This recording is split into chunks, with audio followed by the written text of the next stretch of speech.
jaageen jëf ci ànd bi ak ñun ITV waxtu xabaaru marax yi li gën a fës ci xabaar yi bokk na ca ni lu jëm ci li nga xam moo di laas de mbirum aéroport Blaise Diagne ay kontam la ñu tëj ci ñàkk déggoo moo ko indi yoon jël dogal bu ni mel daañu ci ñëw ak supp Mountaga Kane lu jëm ci 3FPT ak la mu seq ni ab formation professionnelle ña nga ca Sophie Diallo jàpp ni kon lu mënta ñàkk la ñu gën a jàppale liggéeyukaay yenn yi mu gën a jur am koom rawatina bànqaas bi nga xam mooy lépp luy construction daañu ci ñëw tam ci biir xabaar yi doon ci bokk lu jëm ci ab contingent bu war a delluwaat dem nga xam mooy ci réewum Gambie yóbbu kaaraange moo ko tax a jóg la ko tax a jóg bokk na ci saytu nguuru ko réewum ak li nga xam mooy nguuru ko Adama Barrow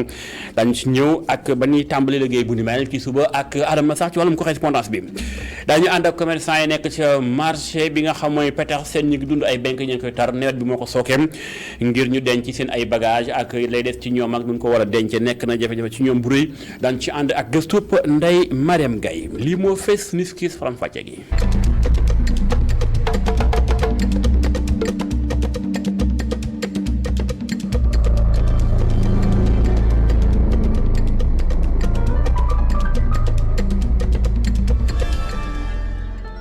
gërëm leen ci ànd ak ñun ITV faram fàcce xabaaru marax yi ñu koy tàmbali ci soxal waa kunun fi ñu toll ni tembe ñu ngi dund ay benk ñeen koy tar ci wàllum ndox yooyu yàq seen ay yoon dëkk ba daal di tëju ràpp donte ba fii sax fan yi taw yi xaw naa wàcc waaye ba fii teewul dëkk ba ak génn ba jafe na lool nañ nag ba léegi amut benn ndimbal daanaka bu nu war a mën a seetlu ca barab bu ni mel li moo tax ñu ngi jàmbat seen kàddu jib na ñu xuus ànd ak faram fàcce Babacar Seck. cité yi di Baba Guissé Hawa Dia Air France dalal jàmm 1 ak 2 SAGES 5 ak yeneen benn mbir rek li ñu bëgg ku leen génnal ndox mi nga xam ni fees na dell ci seen kër yi ak ci mbedd yi fan yu bëree ngi nii. mat na ñaar fukki at ci ren ji ñu ngi dund lu métti ndax mbirum ndox mi ndax dëkk bii dañu fee dëkk amul canalisation amul tali te loolu daf ñoo indil ay gàllankoor yu baree bari bu nawet ñëwee rawatina nag nawetu ren bii dund nañ fi loo xam ne bu déwén bu ñu ko dundaatee pire la ñuy dund. parce que oto dematul oto dikkatul kunun 2 tëju na daan nañ fa jaar tëju na ràpp yoonu sédiment bi tëju na mënatuñoo génn yoonu SAGES 5 tëju na mënatuñoo génn yoonu awaja bi fi des mi ngi ni bu ñu génnul ak charrette duñu mën a ñëw malade yaa ngi ci kër yi tëdd dematuñu marché fajootuñu defatuñu dara kenn liggéeyeetu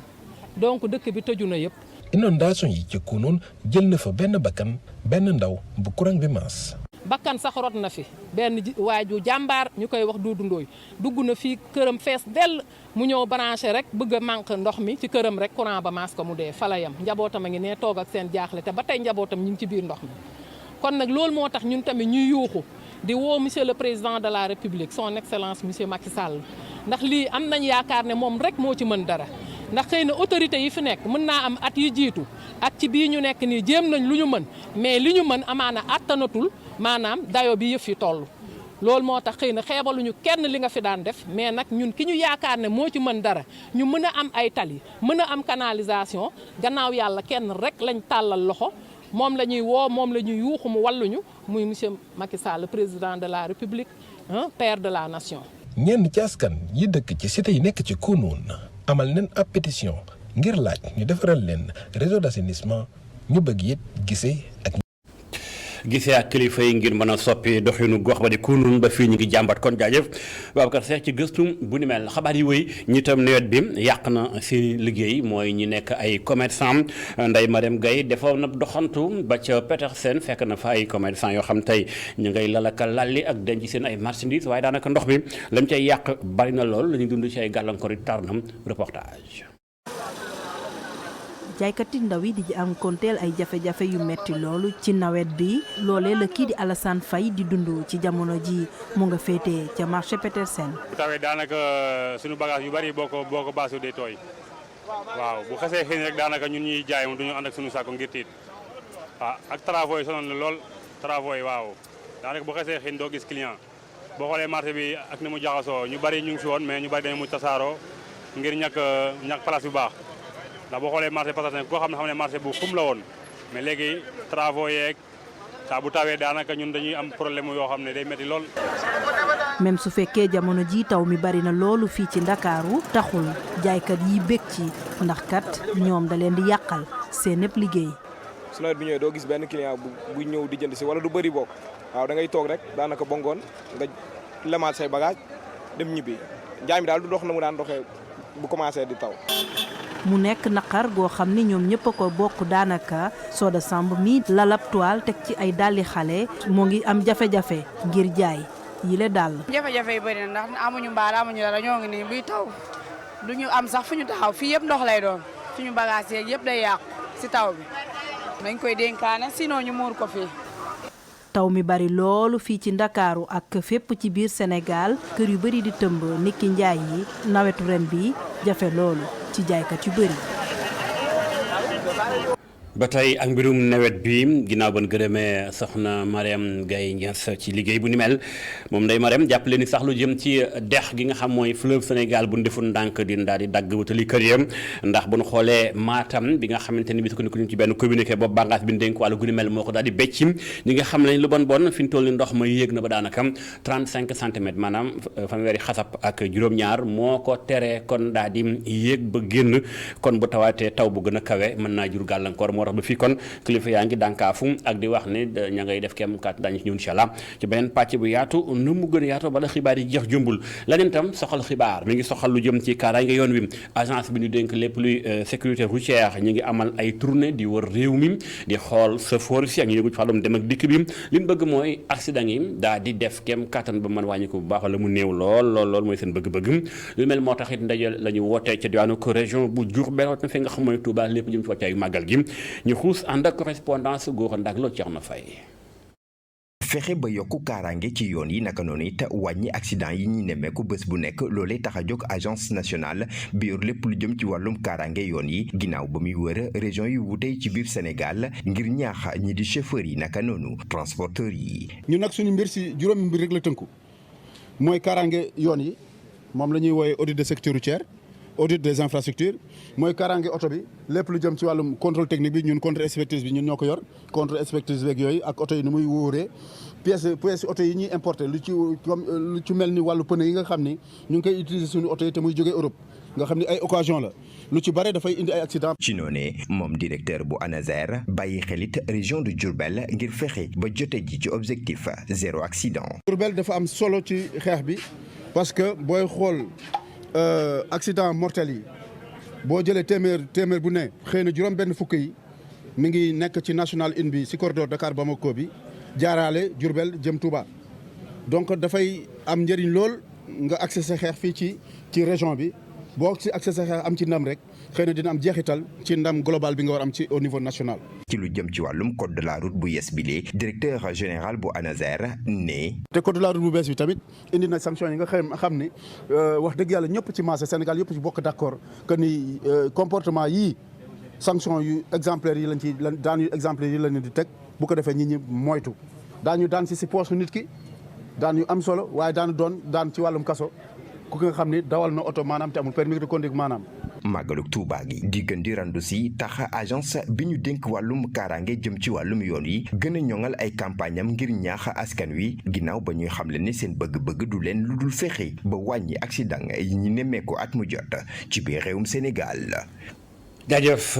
góor a ndaak loo bu duggee ci wàllum kaaraange xel dem ci mbirum kaaraange ci wàllum frontière waaye itam kaaraange ci réew yi wër Sénégal bokk na ci réewum Gambie ba fii Sénégal ak Gambie ci kilifteefu CEDEAO ñu ngi yóbbu ay ndaw Sénégal ni say soldat ci réewum Gambie ngir saytoo kaaraange askan wam fi ñu toll ni am na juróom-benneel bi contingent ni ay soldat ëpp na juróom-benn téeméer ci ay waxambaane ki njagamaar ànd ak seen jëmtukaay ngir kon yóbbu leen ca Gambie ngir ñu war a def liggéey ba ni xarit ñoom ci wàllum kaaraange gi mel sax moo tax mbir ma am wàccaay ba ma nga amee ca Toubacouta ci teewaayu général de l'armée bi dénk lépp luy chef d'état-major ci armée de terre bu Sénégal ñu xuus ànd ak faram-fàcce ak Adama Sarr. contingent bi di juróom-benneeli détachement sénégalais bi war a amal ab mission CEDEAO ca réewum Gambie nag daanaka nag mu ngi toll ci juróom-benn téeméer ak fukk ak juróom-ñetti militaire góor ak jigéen. bu ñu sukkandikoo nag ci ki nga xamee ne moo di commandant bile contingent nag amal nañu nag ab tàggatoo gu mucc ayib ngir rek mën a sóobu ci bile mission. bi ñu leen dajalee depuis le 8 juin ba tey soo xoolee dañoo recouvrir plusieurs domaines di ko entraîné aussi CT capitaine Abdoulaye Ngom fii si Toubacouta li tax nag ñi tànn fii si CT Abdoulaye Ngom dafa bëri raison bi njëkk mooy gën a boole nit ñi parce que ñun ñëpp dañu ñoo jugee si unité armée yu bokkul ñu am ay culture d'armée yu bokkul donc foog ñu ànd liggéeyandoo et on l'a si très bien fait mooy la ñuy wax dans l'armée la cohésion moo gën a tax ñu indi ñu fii parce que Toubacouta ñëpp xam nañ du centre bu yomb beneen aspect bi tax ñu gën ñu boole mooy surtout gën ñu jegeel ak gën ñu jegeel réalité climatique réalité géographique si zone bi ñuy déployer si Gambie parce que c'est ça la logique qu'il y a dans la préparation derrière la préparation si ginnaaw préparation bataillon yi dem à l'étranger c'est-à-dire yóbbu leen ci terrain ba nga xamante ni fa ñuy dem du sorianteeg li ñuy tàmm def ñu préparer nga xam du am dara lu leen bett ci côté climat bi ci côté géographie ci côté santé ci yooyu yëpp ñu. gannaaw nag ba ko kii di chef d'état-major bu armée de terre jëbale li nga xamee ne moo di raay ak réew mi ki nga xamee ne nag moo di lieutenant colonel Samba Fall dey daal dina xamle ne nag daañu def seen kéemtalaay kattan dey rek jàlloore gi ñu xamee armée Sénégal ñu gën ko mën a sàmm. mu ñu déployer ñu mën a continuer di garder liggéey bi suñu ñi jiitu daan def réputation bi armée sénégalaise am mu rafet ñëpp bëgg ko ñëpp di nawlu mission bu am à l'étranger muy CEDEAO di Union africaine di ONU gars yi dañuy nawlu généralement ñoom ay unité sénégalaise ñun nag defe naa ku ko ci gëstu xam ko rek di nga def sa kemtalaayu kàttan intégré ko bu baax pour que loolu yow nga sàmm ko ba jox ko ñu nekk ci ginnaaw donc loolu moo ci ëpp solo. xew-xew yi nag ñu ngi ko rek jeexalee ci ab défilé bu mucc ayib.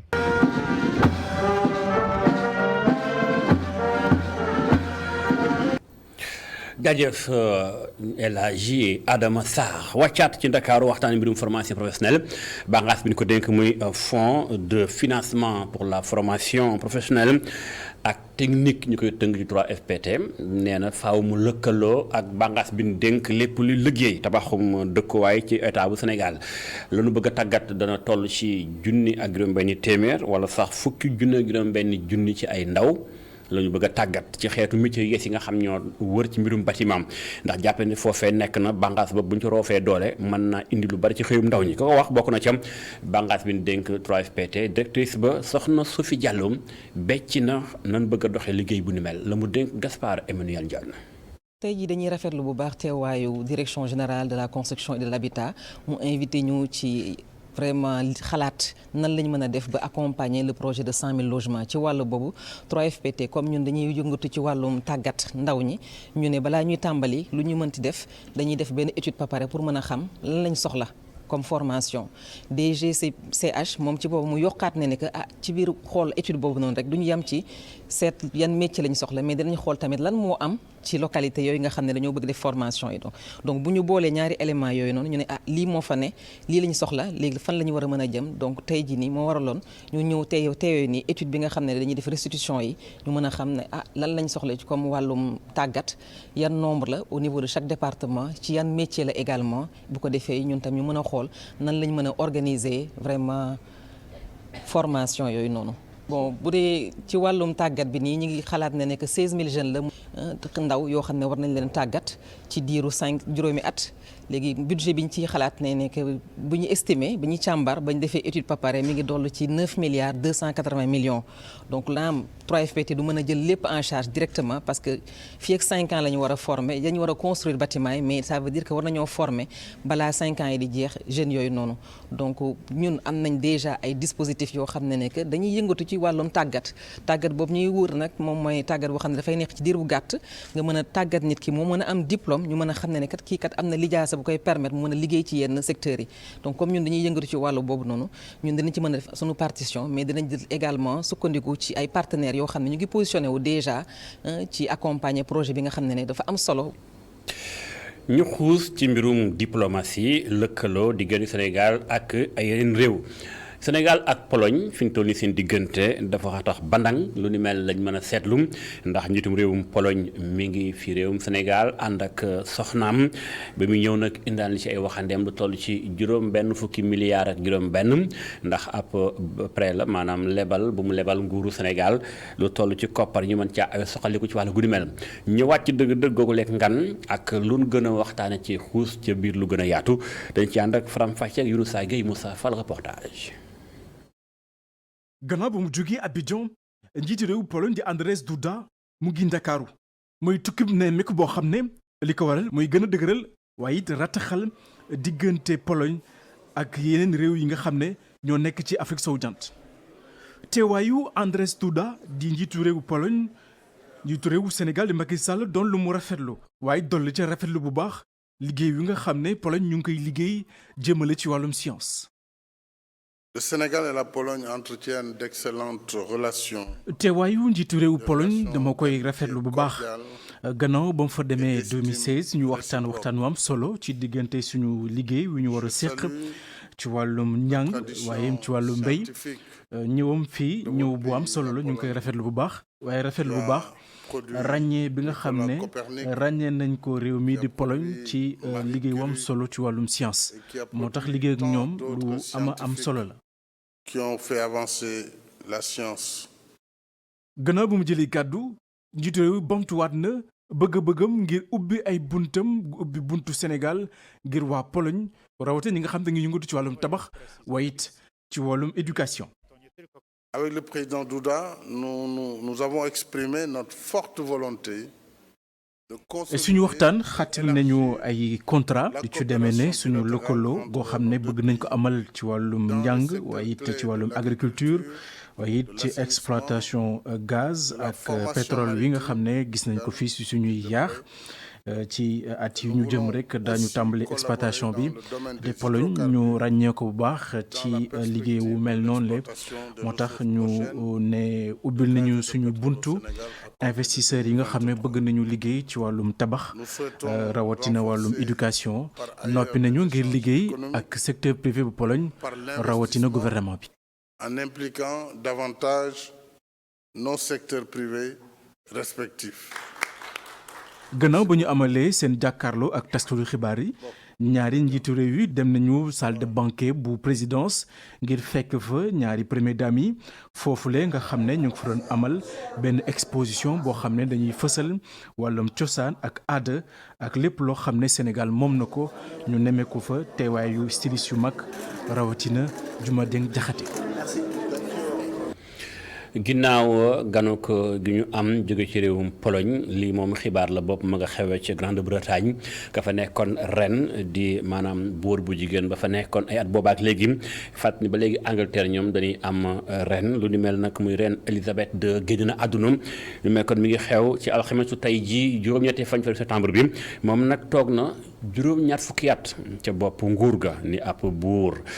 amoon na it juróom-ñeent fukki at ak juróom-benn yàgg naa nag lot nekk l'hôpital waaye teewut mu nga doon nekk ca liggéey ba la ca aju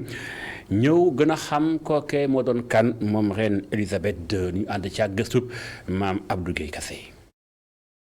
London Bridge daanu na ren Elisabeth II daan nay làqu gannaaw bu mu amee juróom-ñeent fukk yu toftal juróom-benn at ci lalu hôpitalam ca Balmoral ca Écosse. moom mile daal nay ravir vedette bi li nga xamante ni moom mooy guerre en Ukraine ci xëtu xibaar yi moom mile ñu ngi ko tabb ren bu Angleterre ci ñaari fan ci weerum juin atum 1953 Elisabeth II moom moo wuutu foofule ka nga xamante ni moom mooy monarque George VI ca House of Windsor di château royal ba juróom fukk ak juróom-ñeenti at yi nga xamante ni def na ko ca bopp ba mu doon ab longévité bi nga xamante ni nekk kenn mënu koo natable Sa Majesté moom jot naa yilif lu toll ci fukk ak juróom benn premier ministre ca 10 Downing Street jaaree ko ci Winston Churchill ca Margaret Thatcher Harold Wilson Tony Blair Theresa May ba kii ci mujj di Liz Truss moom nag ba mu danee àdduna moom moo daal di ñëw ci ñetteeli place bi jëm ci li nga xamante ni moom mooy trône bi gannaaw nijaayam ak papaam ren Elisabeth II gannaaw ba mu amee fukki at la daal di nekk ki nga xamante ni moom mooy héritière bi jëm ci trône britannique boobu lee ci atum 1947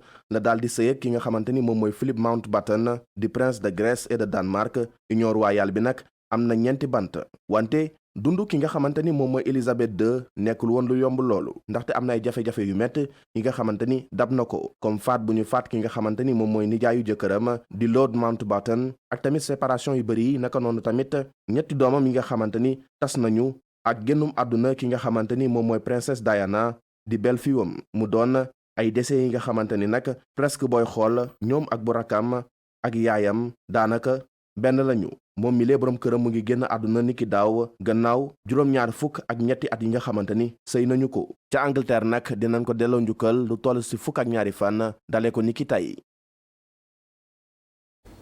jaajëf maam Abdou Gueye Kassé incha allah itam jàppale fa nga xam mooy ca Angleterre la ko wër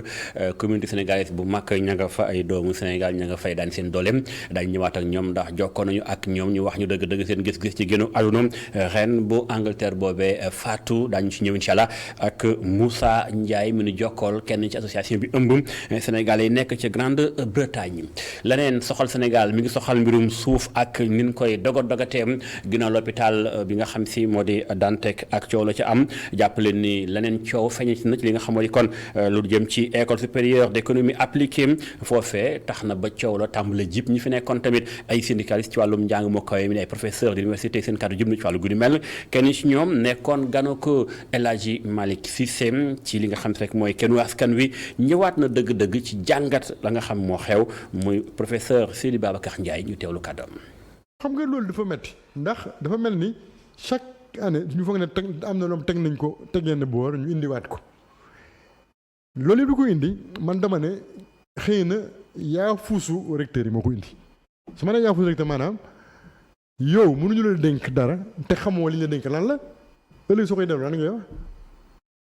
loolu affaire bi pourtant loolu rek la ñun xeex na ñu war a xeex gis nga fukki at si ginnaaw fi ñuy gi dëkk fenêtre Mermoz impôt domaine ñu woon fa jëloon fa lu toll junni ak téeméeri mètre carré tabax fa commencé ba tabax ñu ñëw xeex ak ñoom ba ñoom ñuy laaj immatriculation boobu la ñu fexee ba suñu paree xeex boobu état bi si fee ak ñun si protocole lu ñuy protocole d'accord maanaam kii du mu déggoo ne kenn warul laal te rafetal ay ni loo xam ne université ñoo ko moom. loolu mooy lan boobu mu amee mu wax recteur bi à l'époque ma ne ko léegi nag ñun SAES def na liggéeyam. léegi yow yaa si des yaa war a xool lu université am ak maanaam statut pour nga sécuriser ko mais defu ko certainement. kon dañ ko war a audit. waaw dañ war a audit université yi dañ ko war a saytu. parce que soo nee audit gars yi ñuy ragal la si sa gars yi ñuy audit rek dañuy ragal waxal saytu rek.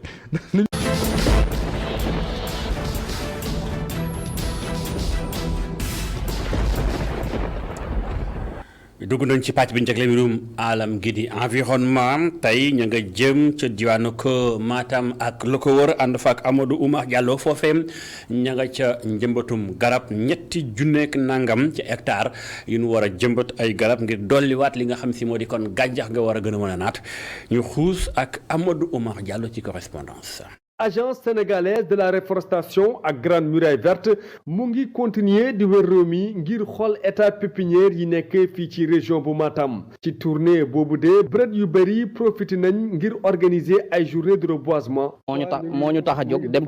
ci nit yi parce que xam nga mënoon nañu ñëw rek jox leen ay garab dem si mënoon leen wax ne dem leen ci pépinière yi jël ay garab mënoon naa yebal xew yu ndaw yi parce que am naa ñi ma mën a yebal mais lu ñu bëggee environnement bi tey jàppale président Macky Sall moo leen tax a jóg. donc ñooñu mënoon naa leen yëkkati fukki junni lañ donc loolu moo tax ma ñëw te di def sensibilisation te tamit jëmbat ay garab warul nekk si juste si hivernage ñetti weeru hivernage dafa gàtt am nañu ndox mën nañu continuer saison boobu. fii ci Ndouloumadji lancement 5e édition programme Ndouloum Vert dafa dajak tournée bi.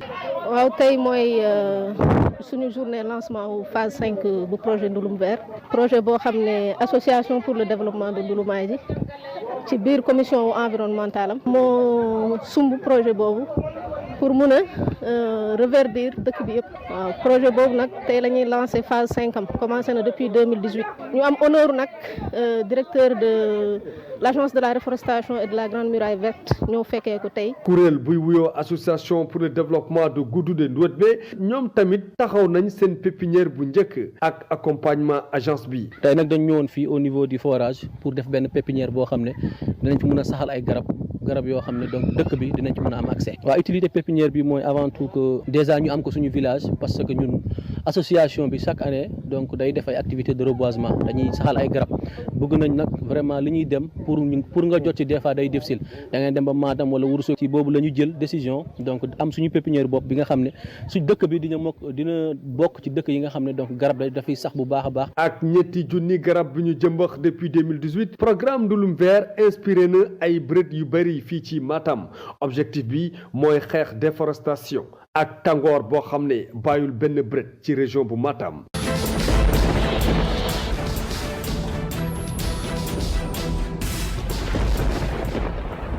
jaajëf Amadou Mar Diallo jaajëf tamit waa desk environnement bi saytu wàllu guddi mel ci liggéey bu di mel ak mbirum alam gi ci groupe média gërëm nañ ci ànd beek ñun lii moo tax xabaaru Maraxim ñu bàyyi nag bloc d'information bi ak la Total bu noppee 19h45 xabaar ci français ak Adama Nouskaba